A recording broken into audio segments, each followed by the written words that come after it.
Welcome back, listeners and viewers, to another week of Deducation, the Teachers Talking Terror podcast, where myself, Mike, and myself, Courtney, are back after an unexpected hiatus. Life happens in the build-up to a school year, and as we were talking before we hit record, that we last recorded 1 month ago tomorrow. Normally, we're like, let's crack these out one a week, and it's been nearly a month since we recorded last. So, how you been? Yeah, seriously, busy. I feel bad because I just kept, we didn't talk about when we were going to record, and then it's like, man, I haven't even watched it yet. And like you said several months ago, that obviously now that the school year is kicked off again and we're back in session, it's a little easier to schedule. Yeah. I'm sure people out there, especially teachers, know that summers aren't a downtime for teachers. Everyone kind of expects them to be. It's the time where we scramble to get everything else done. Yeah. And so you had said in a text sometime last week that you're like, I haven't had 20 minutes to myself in a couple of weeks. And so it's been insane. To fit an hour and a half, in this case, a 2-hour movie in was a little tough. We are back this week to talk about the Roman Polanski directed film, The Tenant, a movie that we'll just kind of cut to the chase. I didn't enjoy it. Yeah, no. It wasn't a bad movie. It just, we have, as we're pushing through our show here, we know what type of horror we enjoy. And this kind of psychological horror, it just isn't really that. I could see the allure of something like this. This, by the way, was off the scratch-off poster. So it's got a level of prestige to it, but I just think at the time I wasn't really wanting to watch something like that. And so we pushed it out, and we could scratch it off and never have to revisit it again. There we go. It's because it's been a month since we recorded. For both of us, it's been a while since we've seen this movie. So we are going to rely pretty heavily on kind of Wikipedia's plot. But really, there's not a whole lot going on in this film. Trelkovsky, played by Roman Polanski, uncredited, which is odd because he's the main character of the movie, but he doesn't take an acting credit for this film, despite his face being in every frame. But he rents an apartment in Paris that was previously rented by this woman named Simone, that committed suicide, threw herself out the window. Happened so recently that the broken glass that she fell through is still broken. And so, he meets the concierge. They show him the apartment. They show him where she died. They're not hiding the fact that, yes, a woman committed suicide in this apartment. You want to see where? Because you can see right there. Yeah, there. She jumped off of this balcony and landed, and you see that big open crash spot right there. She fell right there, and it's that would have been a big red flag for me anyway. Yes. But to each their own, and so nobody knows why she was suicidal. But the thing is, she didn't die. She just attempted suicide. Yes. And so which is almost and but he got a good deal, so he does get the apartment. It's housing shortage in Paris apparently. Yes. And so I'll take it, let's do it. Then the movie, really, that's the only part of the movie that kind of makes sense. Yeah. The rest of the movie just kind of gets I won't even call it weird, just slow and a lot of question marks. Right. He then decides because she didn't die, he decides to go visit her in the hospital. Okay, he doesn't know this woman. No. But he goes to visit her in the hospital. She's completely bandaged up. Can't talk. Kind of just moans and screams, which was creepy. I remember that being creepy. But while he's there visiting, one of her other friends, Stella, is visiting. And so this is where Trelkovsky and Stella just kind of hit it off, kind of befriend each other. Now, he just flat out lies to her that I'm an old friend of hers. Because he has no reason to visit her other than I'm in your old apartment. Right. Like, because how weird would it be if your friend was in the hospital and you're like, oh, who are you? Oh, I heard she tried to commit suicide. Yeah. Didn't. I just stopped by to see if she. I stopped by to see if she wanted anything out of the apartment before I moved in. Like, so Stella, of course, seeing her friend in this state, just completely loses it. Again, this is where Simone starts like this just real monstrous scream. It was just kind of offsetting a little bit. Yeah. Nurse shows up. Guys got to get out of here. And because she'd already stopped. The nurse had stopped to tell him, don't talk to her. Yeah. Can't talk to her. Well, they didn't tell Stella. Stella tried, etc. But so this is where he's trying to comfort Stella now. Again, he knows nobody. He knows nobody in this neighborhood. So he's trying to comfort Stella. He does not admit that he doesn't know her, but I'm a friend. I'm just a friend of hers, Go to a drink, go to a movie, and then just other weird stuff, just start groping each other at the movie. Some guy sitting behind him just starts watching them, and so they leave the theater, part ways. Again, nothing creepy has happened at this point, no. part ways, and then he calls the hospital and they tell her she's died. Mm-hmm. So now she's out of the picture, and it's just him at the apartment. Yeah, and when he first went to check on this apartment, he had firm rules. The landlord did, no parties, we're not having women over, don't be noisy. And he's like, "Oh no, I'm none of those things." Yeah, blah, he's just this old codger of of a landlord.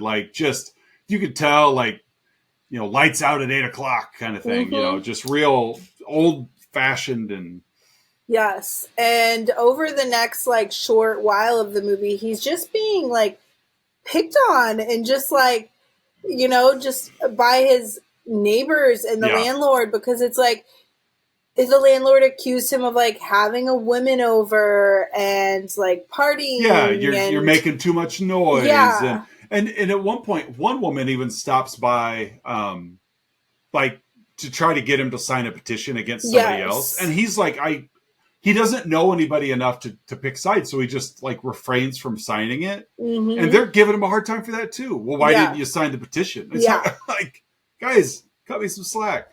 Yeah.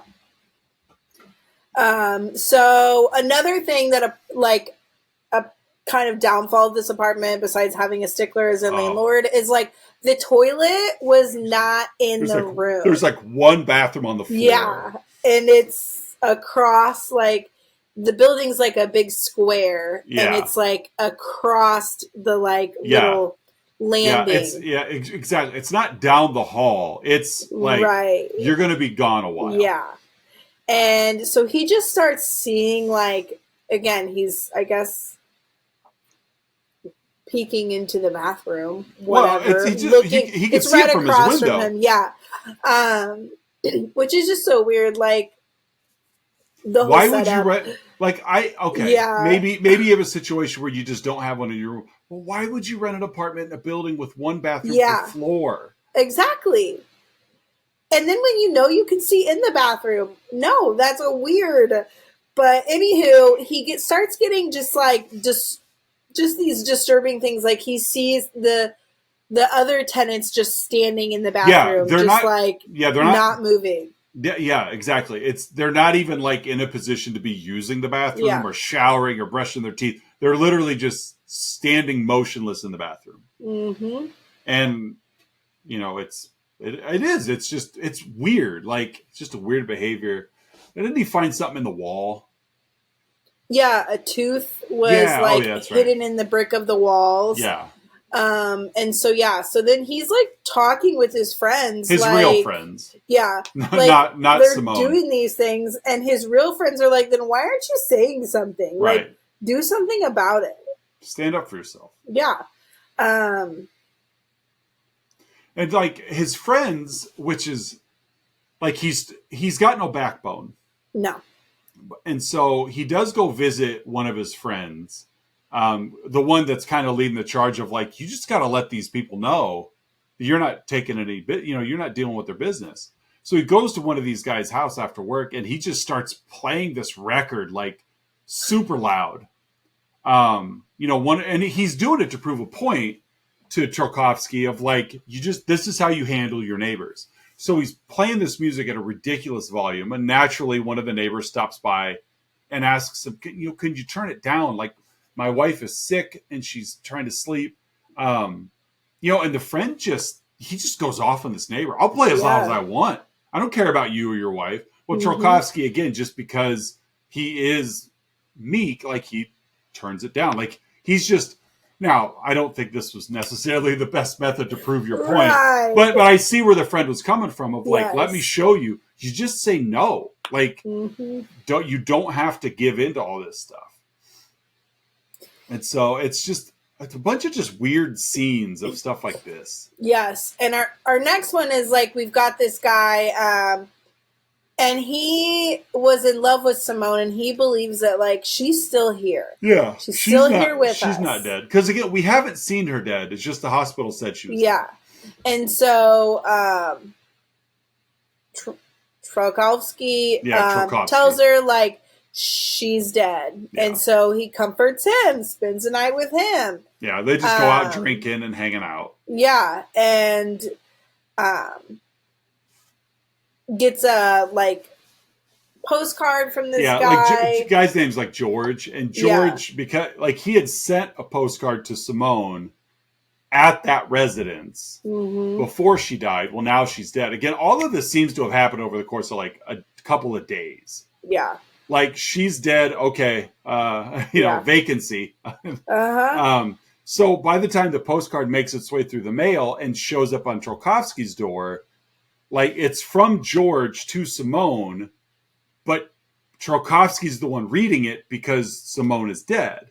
Yes. And like, he heads to this like little cafe that Simone used to frequent, and like the owner of the cafe is like, oh, you live in her tenant, like you live in her apartment, you have to have the same order as her. Yeah. It's like you, whether you want it or not, you have to have it. We're not changing anything for you. Right. Yeah. It's like he's asking for, do you have this cigarette? No, but we have, like, the only thing they seem to have in stock is what Simone was ordered. Yes. And so as the movie goes on, we get more and more of this stuff where even though he's clearly a male, where Simone is a female, but they just happen to share an apartment, it's like anybody they cross paths with that also cross paths with Simone is like treating him like Simone. So like it all started like when Tchaikovsky got that postcard from George, but by reading it almost felt like it was addressed to him. Yes. So then that starts, and then like the cafe thing, like you're talking about. And so like everybody's kind of treating him like he's her because that's what we're used to. Yeah. Is this where we get some of like the mirror shots where he's... it happens a little bit later. He gets first like he gets robbed. Yes, his apartment gets robbed. The landlord's like, still like, you're too noisy, you're being too loud. Also, don't say anything to the cops about you getting robbed. Okay. Yeah, don't mention it. Have you ever lived in an apartment? Yes. Obviously not in Paris or anything this big. Right. I did live in one in Taiwan. Did you? Did you have issues like this? No. I've lived in 2 apartments. Two rentals, I should say. One was an old, like external entry motel that had been bought and renovated into apartments. That wasn't too bad. But the other was at college at my undergrad, and I shared it with 2 people, and the problems were inside of the apartment. It's one of those that lived in that apartment for a full school year, didn't know anybody else that lived in the building, but like one of my roommates was just an absolute nightmare. Didn't know it prior to going in, but just a nightmare roommate. Locked himself in my room at one point.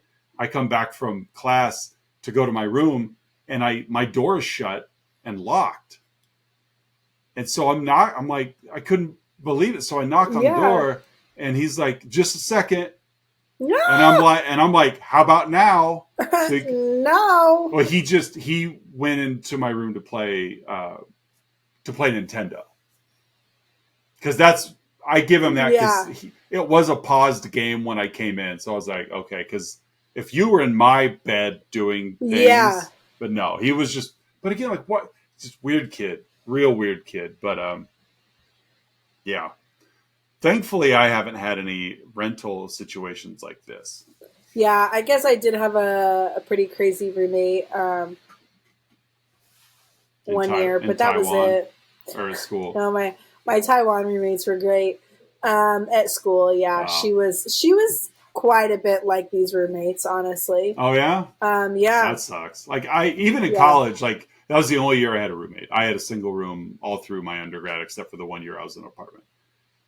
I was an RA for 2 years in college, so I shouldn't have given that up. That was a sweet gig. Yeah, free room and board. Yeah, I don't know why I gave that up. Oh my goodness, yeah. So I can't say his name, but Trelkovsky. Woke up with like fever, just having these dreams. And he woke up one morning to just like looking like a girl, basically. I mean, he's got makeup all done. He's wearing one of the dresses he found. Went and got a wig. And it's like shoes. The thing is, like he woke up and had the makeup on. Yeah, he didn't wake up and apply it. It just he woke up and it was made up. Yeah. So he's suspecting that Zai, who is the landlord, right, and the other neighbors are trying to like turn him into Simone, right, and he becomes, I mean, just paranoid. Because he's like, they want me to kill myself just like Simone did. Right. And he's like, what paranoid people do, going off on his friends, just breaking. Oh, yeah. Like he's very hostile. Breakdowns. Just very hostile. Yeah. He slapped some kid at a park, which was awful, but also kind of awesome. He just popped this kid. But yeah, he's losing his mind. Mm-hmm. But again, he thinks that's what they want. And so in some ways, he's giving them what they want while also trying to be defiant. Mm-hmm. Then the visions start. Like at one point, he thinks he sees his neighbors playing soccer with a human head. Yeah, the toilets are like covered in hieroglyphs. Well, because Simone was an Egyptologist. Yes. And so the hieroglyphs play into that a little bit. At one point, he looks across the courtyard and he sees himself standing in his apartment, like looking back at him. Yeah, he's in the bathroom looking at his apartment, and he sees himself looking at it. So he takes off because the only person he connected with Stella, and then we never saw her again. Right, so, until just now. He's like, I have to reach out to her. So he's like, listen, this is what's going on. She comforts him. They sleep over. The next morning he wakes up. She's gone. Of course, he's paranoid. So he's like, yeah, she's part of his plan too. Yeah, she just went to work. She's out to get me as well. So guess what? I'm going to vandalize and rob her house. Yeah. It's like, okay. Yeah, he has lost it. And this is the bizarre part is we're watching this man descent into madness. Mm-hmm. That's really of his own creation. Some of the stuff happening was weird, but he swallowed it and just went off the deep end. Mm-hmm. He gets hit by a car driven by a couple of older people. He's not hurt too bad, but they do give him a sedative because he's just freaking out. He then thinks that it was Zai and his wife that hit him, that they're trying to murder him because he won't kill himself. So this older couple takes him back to his apartment. He dresses up as a woman again.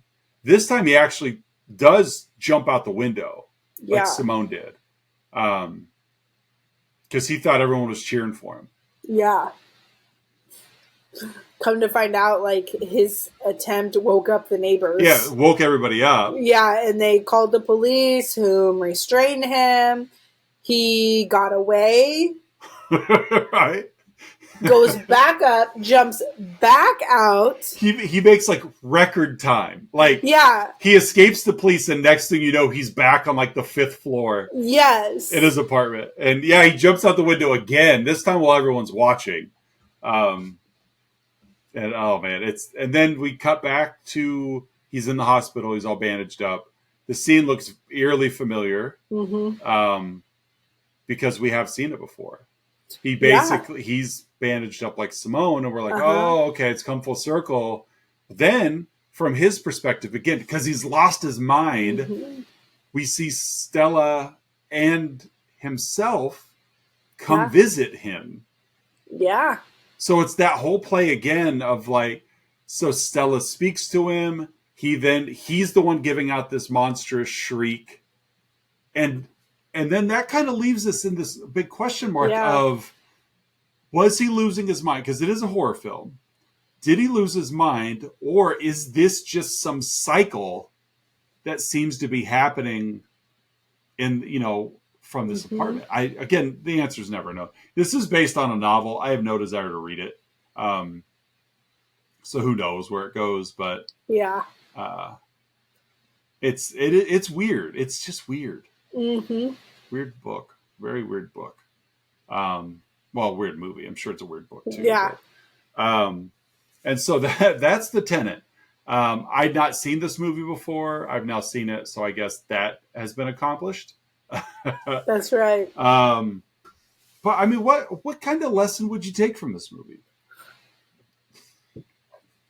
Maybe don't try to move into someone's apartment before they're dead. Pay attention to red flags. Yeah, like, come on, people. I mean, yeah, I'd say the red flag. Yours is a little extreme. Don't move into an apartment unless they're dead. Like, yeah. If they've just moved out, skip it and move on. Wait until they're gone. Only look to move into a home that you know has been abandoned due to death. I'm homeless by choice because I'm waiting for the perfect place to open up after someone has died in it. That's right. But no, obviously that's a red flag. Like, hey, our previous tenant jumped from this balcony. Can I show you where she landed? Yeah, like, no. plus all the extra rules of like, no one's allowed over. You can't have friends. You can't have a party. Like I understand. I wouldn't necessarily want to live in a complex where it's like rowdy and raucous anyway, but that's a bit extreme. So, which character do you identify most with? I guess here? You know what, I am gonna say that I identify most with the Trokowski because not because I've moved into someone's apartment, but my roommate, my senior year was psycho. Like if we wanted to have people over, my friend Elise and I, who was also, we lived in like a townhouse. There were 4 of us.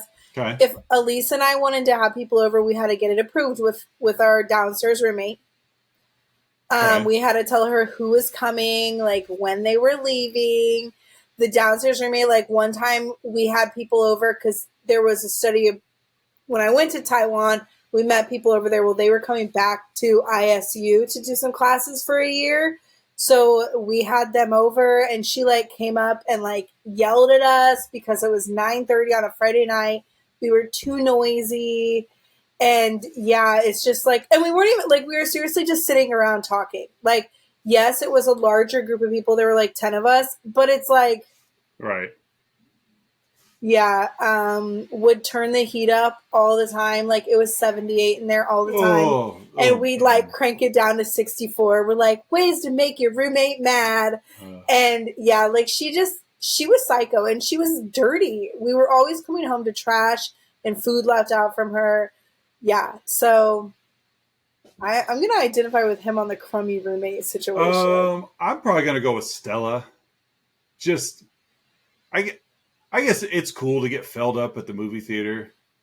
Like as soon as you first meet someone, you're like, "This is cool." Yeah, no, this is great. Go ahead and watch us too. Yeah, that's awesome too. Movie kind of sucks. Keep an eye on what's going on here. No, I would say Stella because really, like she was the only other kind of prominent character that wasn't borderline bonkers somehow. Like Stella seemed fine, like she's having a hard time after a friend, passed away. But there wasn't, to my recollection, there wasn't really any red flags about Stella. So right. I'm going to go with Stella. Well, again, that wraps up the Tenant, which I'm looking forward to a good movie next week. And I think I've got one. Okay. There's a movie that I've been wanting to watch since probably it came out. I remember the trailer being on the front of VHS horror films that I would rent from the video store. And it was one that like my video store never had the movie. Okay. And then it just was one of those that was never like really available in the US for a very long time. And so I finally got my hands on a copy of it. And so it's a movie that this is a first time watch for me, and I've been wanting to see it. We're going to watch 1991's Popcorn. Okay. Popcorn. It is, you can watch it on Shudder, which is where I finally watched it. Because I was like, I want to watch this movie. I hope it lives up to my expectations. Although, to be fair, it's a 1991 horror film, so my expectations aren't super high. Just kind of looking at other 1991 horror films, you're looking at like Nightmare on Elm Street Part 6, but you're also looking at like Child's Play Part 3. To be fair, Silence of the Lambs came out that year. Wes Craven's People Under the Stairs, Stephen King, Sometimes They Come Back. So like there's some okay-ish movies that come out that year, but we're still kind of in the heyday of your Freddy, Jason, Chucky, like that kind of film, kind of filmography. And so Silent Night, Deadly Night 5 came out that year. So Popcorn is what we're going to watch. It's a movie that's been on my radar. Finally got a chance to watch it. And so we're going to see if it's any good. So Popcorn will be my pick for next week. Social media wise, you can find us on Facebook, Instagram, and Twitter. Drop us a link. Let us know a comment. What have you been up to this last month as we've been off the air? But we will be back in a more regular fashion now that school's in session and we can find a scheduled place here. So you got any parting words before we go?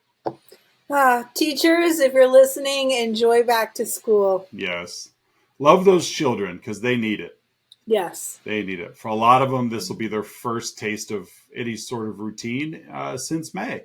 So, so enjoy. Be ready to break them in. So, but no, for another episode of Education, I'm Mike. And I'm Courtney. And we'll see you guys next week with Popcorn. Bye.